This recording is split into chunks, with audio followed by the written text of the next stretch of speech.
Hello and welcome to the book show on Diversity Television. I'm Ava Colby, a writer of fiction, nonfiction, and poetry. My work often focuses on social issues and the personal experience of them. We are here in Ireland, the land of literature, poetry, and academia. A very fitting place to be. And today I'm going to talk about a book called Grassroots, and the authors Jennifer Baumgardner and Amy Richards, who are pretty well known in the feminist sphere in the United States.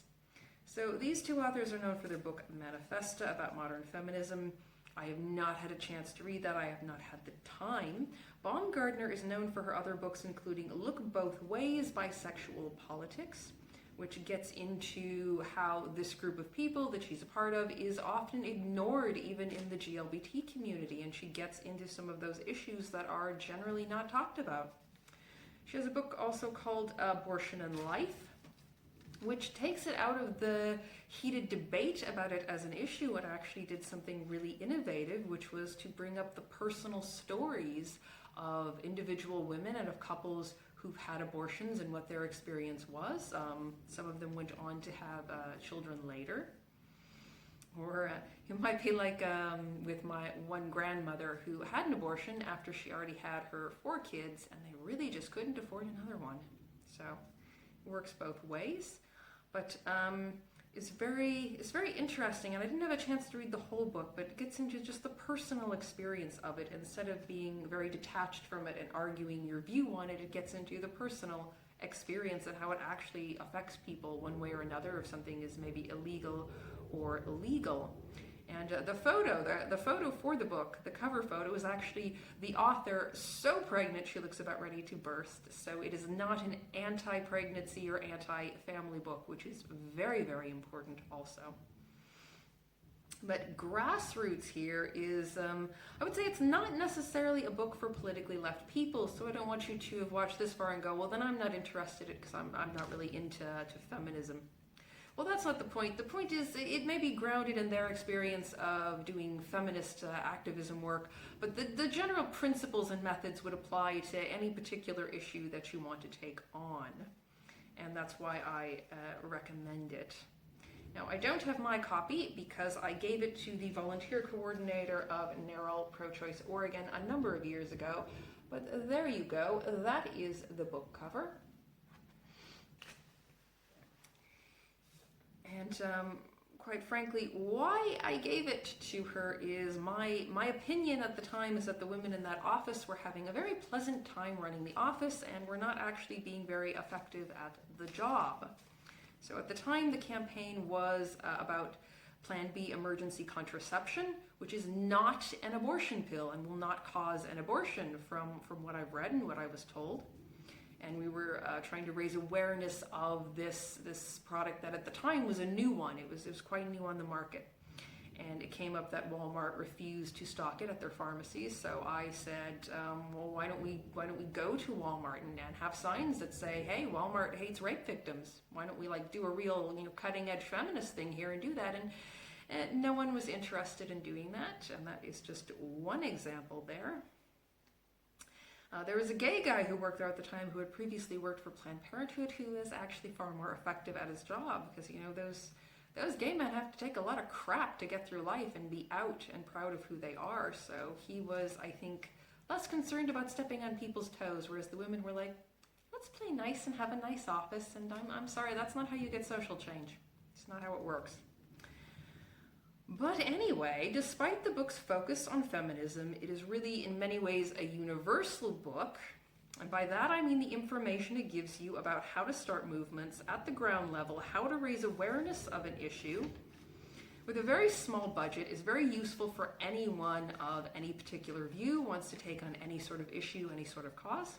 So if you've ever wondered how charities get started, how a group raises awareness of a protest or other event they have on, this book will answer those questions. Now, some of it may be a bit out of date in regards to advances in social media since it was first published, but I think younger people won't have a lot of trouble adapting the information and the principles and methods to social media, because younger people, especially those younger than me, are just so used to being immersed in social media that I still think the book will be quite relevant to you, and you'll have no trouble adapting the concepts. So if you want to be an activist for one or many causes and you don't know how to get started, this book is kind of a must-read as it explains the practical logistics of starting your movement. So now I will read the description because, as I said, I gave away my copy of the book many years ago, which is typical of me. I am quite the minimalist, so I often just give things, just give away. So, Grassroots is an activism handbook for social justice. Aimed at everyone from students to professionals, stay-at-home moms to artists, Grassroots answers the perennial question, what can I do?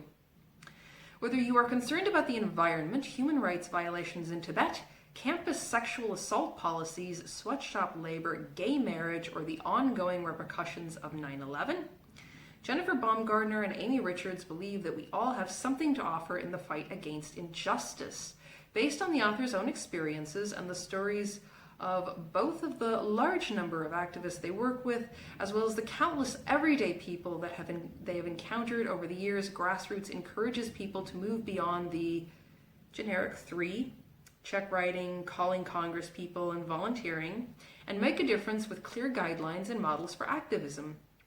The authors draw heavily on individual stories as examples, inspiring readers to recognize the tools right in front of them, be it the office copier or the family living room, in order to make change.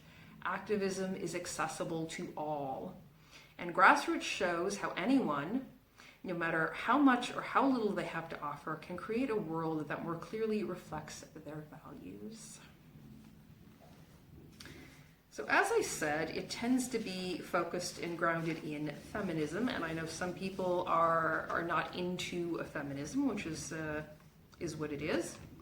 But I want to say, in regards to feminism, I want to get into this word feminist because a lot of people today, including a lot of women, seem to think that it is a dirty word and they don't want to be associated with it, which is very interesting. So I want to point out that we should be clear that if it were not for feminists and the feminist movement, I wouldn't be on this show right now. I wouldn't have an education, and neither would any women watching, and we certainly wouldn't have a show that is executive produced by a woman, Carol Azams. Without feminism, we would not have this. That is important to remember when we're talking about feminists or feminism in a disparaging way. Maybe you don't like modern feminism, but if it weren't for this whole history of women's rights activists for gender equality, this would not even be happening right now. That's important to remember. And it's because of feminism that I and many women have voting rights. The feminist movement is why I decide what I wear. Whereas in, for example, Iran, the Iranian women themselves began a movement called White Wednesdays, #White Wednesdays on social media, where women take off their black hijabs and wear white in public to try to fight for even this one little tiny fundamental basic right, that if they don't want to wear a head covering in public, their opinion is they shouldn't have to. Now, I say it very clearly that way because it isn't me as a Western woman trying to impose my culture on them. It is their movement that they started because they are not happy about something. And it's only because of feminism in the West that I can decide what I want to wear and what I don't want to wear. And we forget about this when we overly criticize feminism as a concept. And for example, in Saudi Arabia, where female rape victims are put in prison for so-called premarital or extramarital sex, and men are seen as not guilty of anything, which used to be more how it was done in Christian society as well, but because of our feminist movement in the West, that is not the way it's done now, generally speaking. So any and every right a woman has is because of feminism and feminists. This includes women feminist activists and also men feminist activists throughout history. I'm not leaving men out of this. They are not out of this discussion, and there have also been many women's rights activists who were men who played small or large roles. Or at times, say in the 60s and 70s, when a lot of the feminists were coming out, there were situations where different women fighting for women's rights would have the option to keep pushing it, even if they lost their job, because they had a husband who was willing to support them and help them in that way. So even if he wasn't in the front line in feminist marches, he was in that support role, in that sort of quiet support role. So I would challenge viewers to not consider feminism or feminist to be a dirty or offensive word, as you and I and our mothers would have no rights without feminism. And by that I mean no rights recognized by the law. We would still have human rights, but they would not be supported by the law. So incidentally, the biggest feminist I've ever known in my entire life in person, that I knew very closely personally, was actually my father, who really supported 50% political representation of women. He really wanted to see at least 50% women in offices, and pointed out how often women he talked to said they were not going to vote for a woman, sometimes for seemingly no particular reason. And he was like, I don't know what it is, didn't like her haircut or something, decides not going to vote for that, and why? You think you'd want more women in politics to represent your experiences. And he also 100% supported all abortion rights, often said women need to have those rights in order to get abusive men out of their lives, to get away from abusive relationships. And this is often the case, except late-term abortions were a different matter. In regards to abortion, by the way, I am not pro-abortion, I am pro-choice. I perhaps naively think that no one is actually pro-abortion, and I certainly hope that I'm right about that. So choice is different than being pro-choice, is very different than being again for abortions, and I'm against forced abortions because there's no choice in that. So all of that being said, I would like for us to have a discussion about feminism that doesn't act as if it is a dirty word, or that feminists are necessarily these sort of terrible radicalist people, because again, this wouldn't even be happening right now with this show and my opinions on it if it weren't for the feminist movement. So very important to think about that. That being said, for me, feminism is gender equality, not man-hating. I don't believe in hating different demographic groups of people like that, about sort of gender and race and all that sort of thing. And in regards to what I was saying earlier, I'm also not supporting, and diversity television would not support, any sort of overly sort of hateful bias against Muslims or people from the Middle East. I've known people, the time I've been in Ireland, I've met people from all different countries all over, including I've met people from Northern Africa, Sub-Saharan Africa, Middle East, all over Asia, all sorts of places, definitely all over South America, and especially Brazil. And I have no hatred, promoting no hatred towards any such group of people. That's absolutely not what is meant here. So, thank you for watching the book show on Diversity Television. I'm Ava Colopy here in Ireland, and I hope you will join us again next time for more books and opinions. To all our viewers out there, I hope you find what you're looking for.